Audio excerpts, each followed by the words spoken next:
So finally बाकी का जो लेटेस्ट सीजन है वो रिलीज हो चुका है और इस बार के सीजन का नाम है बाकी डो द इनविंसिबल समुराई। और पर्सनली मैं इस वाले सीजन के लिए काफ़ी ज़्यादा एक्साइटेड था क्योंकि इस सीजन में हमें जो मियामोटो मुसाशी है वो देखने के लिए मिलने वाला था। और ये जो कैरेक्टर है वो इंस्पायर्ड है रियल लाइफ एक समुराई से जो कि अपनी एरा में एक काफ़ी स्ट्रॉन्ग समुराई था और जापान में ये काफ़ी ज़्यादा पॉपुलर है।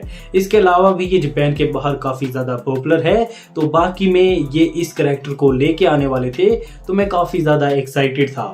तो मैंने इस वाले सीजन के जो 13 के 13 एपिसोड हैं वो बिंज वॉच कर लिए हैं क्योंकि तुम्हें पता है नेटफ्लिक्स सभी एपिसोड एक साथ डाल देता है। तो मैंने इस सीजन को बिंज वॉच कर लिया है और मेरा जो ओपिनियन है वो काफ़ी ज़्यादा मिक्स है।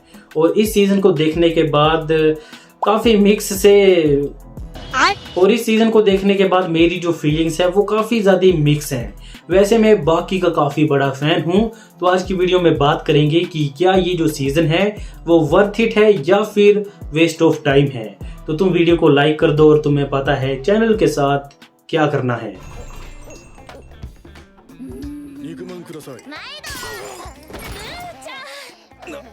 तो अगर हम बाकी की पिछली 3 आर्क के बारे में बात करें तो वो गोटेड थी। जो पहली थी प्रिजन वाली जहां पे हमें ओलिवर देखने के लिए मिला था। इसके बाद हमें पीकल वाली आर्क देखने के लिए मिली थी और उसके बाद हमें फाइनली क्यूजिरो वर्सेस जो बाकी है वो वाली आर्क देखने के लिए मिली थी। और तीनों ही आर्क गोटेड हैं। पर इसके बाद इन्होंने अनाउंस की कि हमें बाकी डाओ देखने के लिए मिलेगी और स्पेशली देखने के लिए मिलेगी बाकी डाओ द इनविंसिबल समुराई जिसमें होने वाला है मियामोटो मुसाशी। तो मैं इसके लिए काफ़ी ज़्यादा एक्साइटेड था।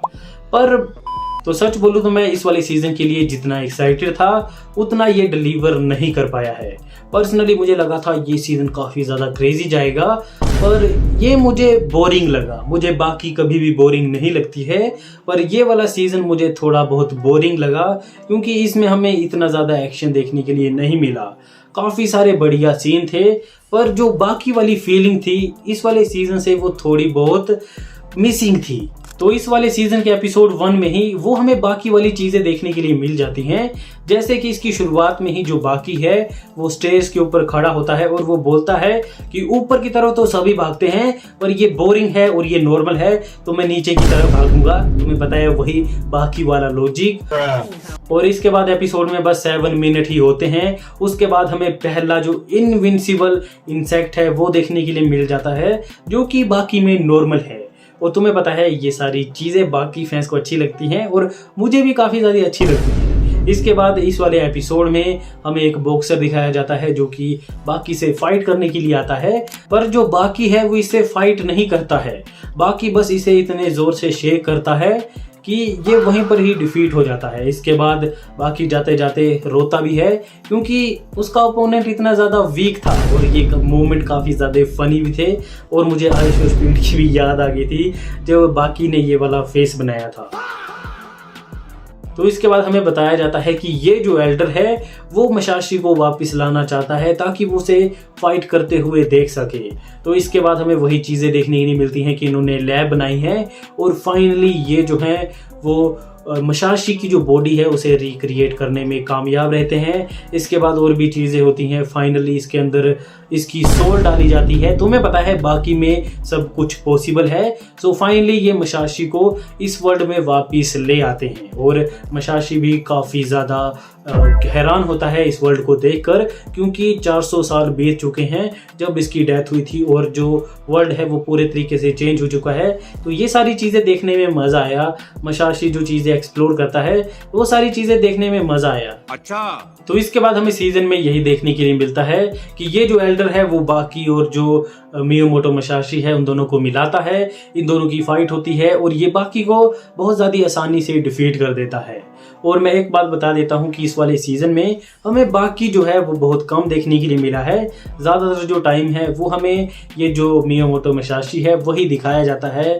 इसके हमें पास्ट के बारे में पता लगता है और इसकी थोड़ी बहुत और भी फाइट होती हैं और इसी बीच हमें और भी थोड़ी बहुत साइड फाइट देखने के लिए मिल जाती हैं। जैसे कि जो यूजिरो है वो हानायामा से फाइट करता है और हानायामा की बात माननी पड़ेगी, ये मुझे कैरेक्टर काफ़ी ज़्यादा पसंद है और यूजिरो भी पहले से काफ़ी ज़्यादा चेंज हो चुका है। है। जब से बाकी ने उसे डिफीट किया है उसके बाद वो थोड़ा बहुत चेंज हो चुका है। पर इस वाले सीजन से मेरी जो सबसे बड़ी कमी थी कि हमें फाइट देखने के लिए नहीं मिली। सच बोलूं तो इस सीजन में बस एक ही फाइट थी जिसे मैंने एंजॉय किया, जो कि थी रेत्सु वर्सेस मसाशी मियामोटो की। तुम्हें पता है रेत्सु के साथ क्या हुआ है। अगर तुमने अभी तक सीजन नहीं देखा है तो आगे थोड़ी सी स्पॉइलर वार्निंग होगी, तो 20-30 सेकंड स्किप कर देना। तो रेत्सु वाले जितने भी सीन थे वो काफ़ी ज़्यादा बढ़िया थे और फाइनली RIP रेत्सु। मुझे नहीं लगा था कि इसकी डेथ हो जाएगी, पर इसकी डेथ जो है काफ़ी ज़्यादा हिट हार्ड करती है। मसाशी ने इसको बीच से काट दिया था और मुझे लगा था ये शायद बच जाएगा इन मीम पैनल की वजह से, पर नहीं, इसकी फाइनली डेथ हो चुकी है। मुझे रेत्सु पसंद था, पर चलो कोई बात नहीं। कैरेक्टर की जब डेथ होती है तो स्टोरी में इम्पैक्ट भी पड़ता है। ये वाली फाइट बढ़िया थी, पर इसके अलावा इस वाले सीजन में मुझे कोई भी फाइट ज़्यादा बढ़िया नहीं लगी। सो बेसिकली अगर हम इस सीजन की स्टोरी के बारे में बात करें तो इसमें ये जो मसाशी मियामोटो है इसको वापस लाया गया है और अब ये डिफरेंट कैरेक्टर से फाइट कर रहा है। और सबसे बड़ी प्रॉब्लम ये है कि बस रेत्सु वाली फाइट में ही असलियत में कोई फाइट हुई है। इसके अलावा जितनी भी फाइट हुई है उसमें बस जो इनविंसिबल फाइट है वही होती है। ये बस अपनी व्हाट द फक गाइस, मैं इनविजिबल को इनविंसिबल बोल रहा हूँ, मेरा दिमाग घूम चुका है। तो ये जो मसाशी है वो इस वाले सीजन में बस अपनी इनविजिबल जो स्वॉर्ड है उसी से फाइट करता है, जिससे कि लोगों को कुछ नहीं होता है, बस उन्हें फील होता है कि उसने उसे काट दिया है और हर जगह हमें यही देखने के लिए मिलता है। और इस वाले सीजन से मेरी यही एक प्रॉब्लम थी कि हमें सच में कोई रियल फाइट देखने के लिए नहीं मिली। तो इस सीज़न बस एक ही चीज़ रिपीट हुई है कि जो मसाशी है जब भी किसी न्यू फाइटर से मिलेगा तो उसे वो पहले ही अपनी इनविजिबल स्वॉर्ड से काट देगा और उसे फील हो जाएगा कि मसाशी ने उसे पहले ही 20 बार, 100 बार या 200 बार काट दिया है। और तुम ही बताओ इनविजिबल स्वॉर्ड से तुम कितना ही काटोगे। पूरा सीज़न बस इसी चीज़ से भरा हुआ था, यही चीज़ रिपीट हो रही थी और एक टाइम पे आकर ये मुझे एनोय करने लगा था। पर फाइनली रेत्सु की डेथ हुई और ये चीज़ एनोय करना बंद कर दी। What do you mean by that? तो रेत्सु वाली फ़ाइट के अलावा इस वाले सीज़न मुझे बस 2 ही फ़ाइट अच्छी लगी। एक थी लास्ट वाली फ़ाइट जब जैक हानमा और जो नोतोबे था उसकी फ़ाइट होती है, आई थिंक इसका नाम यही था। और इसके अलावा एक और फाइट थी यूजिरो वर्सेस मसाशी की, पर ये जो फाइट थी वो बस स्टार्ट ही हुई थी। पर ये जो नोतोबे है वो इस फाइट को इंटरप्ट कर देता है और इसके पीछे का रीज़न तुम्हें पता होगा अगर तुमने सीज़न देख लिया है।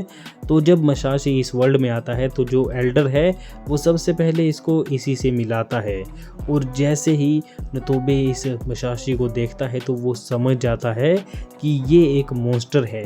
अगर वो किसी से फाइट करेगा तो वो उसे जान से ही मार देगा और ये डिसाइड करता है कि ये अब हर किसी को बचाएगा। तो तुम्हें पता है बाकी यूनिवर्स में कोई भी अगर स्ट्रॉन्ग फाइटर आता है तो अलग अलग बंदे हर जगह से आ जाते हैं उससे फ़ाइट करने के लिए। तो इसे पता है कि इससे यूजिरो फाइट करेगा, बाकी फ़ाइट करेगा, जैक हानमा भी फाइट करेगा और रेत्सु तो फाइट करके मर ही चुका है। इसके अलावा पिकल भी फाइट करेगा। तो ये डिसाइड करता है कि ये इन सभी को बचाएगा। और सबसे बड़ा क्वेश्चन ये है कि इसको मसाशी मियामोटो से कौन बचाएगा। सो बेसिकली इस वाले सीजन की जो स्टोरी थी यही थी। बीच में थोड़ी बहुत फाइट होती रहती हैं, पर जो मेन फाइट थी वो थी बस रेत्सु और मियामोटो मसाशी की। इसके अलावा और कोई भी अच्छी फाइट नहीं थी और 13 के 13 एपिसोड ऐसे ही निकल जाते हैं। मुझे लग रहा था कि कोई भी प्रोग्रेस नहीं हुई है। पर एक अच्छी बात है कि ये जो आर्क है वो अभी तक ख़त्म नहीं हुई है। इसका जो नेक्स्ट पार्ट आएगा उसमें हमें शायद और अच्छी फाइट देखने के लिए मिलेगी। पर एक बात मैं कंफर्म कर देता हूँ कि हमें बाकी की और कोई फाइट नहीं देखने के लिए मिलेगी। ये जो मियामोटो मसाशी है उसने बाकी को डिफीट कर दिया है और बाकी इसको डिफीट भी नहीं कर सकता है, ये इतना ज़्यादा स्ट्रॉन्ग है। और इस सीज़न में हमें जितनी भी फाइट देखने के लिए मिली हैं उनसे मेरी एक ही प्रॉब्लम थी, जब भी ये मसाशी फाइट करता है तो वहाँ पे बस जो इनविजिबल स्वॉर्ड वाली फाइट है वही होती है। और जो रियल डैमेज है वो हमें बस एक दो जगह देखने के लिए मिला है, स्पेशली रेत्सु वाली फाइट में देखने के लिए मिला है, क्योंकि वहाँ पर वो रियल स्वॉर्ड का यूज़ करता है। इसके अलावा तुम्हें पता है बाकी यूनिवर्स में इनविजिबल चीज़ें चलती हैं, तो ये भी इनविजिबल स्वॉर्ड का यूज़ करता है, अपने अपोनेंट्स को काटता है, उनको फील होता है कि इसने काट दिया है पर रियल डैमेज तो नहीं पड़ता है। यही मेरी सबसे बड़ी प्रॉब्लम थी कि ज़्यादातर फाइट ऐसे ही निकल जाती हैं, ये इसको मारेगा उसको कोई फील नहीं होगा, बस इनविजिबल चीज़ें हो रही हैं और बाकी वाली वो फीलिंग नहीं थी इस सीज़न में। हो सकता है नेक्स्ट सीज़न इससे अच्छा हो, पर What do you mean by that? अभी तक मैंने बाकी में जितने भी सीज़न देखे हैं इसको मैं सबसे ज़्यादा नीचे रखूँगा। जो पहले आई थी बाकी ग्रैपलर वो बढ़िया थी, इसके बाद नेटफ्लिक्स पे जितनी भी अभी तक सीरीज़ आई हैं वो भी बढ़िया थी। अभी तक ये सीज़न मेरा लीस्ट फेवरेट है। अब देखते हैं नेक्स्ट पार्ट में क्या देखने के लिए मिलता है। पर अगर आपने ये सीज़न देख लिया है तो मुझे कमेंट सेक्शन में बताओ कि आपकी, एक तो ये मेरा बाल, तो आप भी मुझे कमेंट सेक्शन में बताओ कि आपको ये बाकी का न्यू सीज़न कैसा लगा और क्या आपके भी थॉट्स मेरी तरह थे। पर्सनली बढ़िया था, पर नहीं यार वो बाकी वाली फीलिंग नहीं थी सीज़न में, बोर किया मुझे। लास्ट में पिकल को टीज किया है, हो सकता है नेक्स्ट सीजन में पिकल वर्सेस मुसाशी मियामोटो की फाइट हो, पर देखते हैं क्या होता है।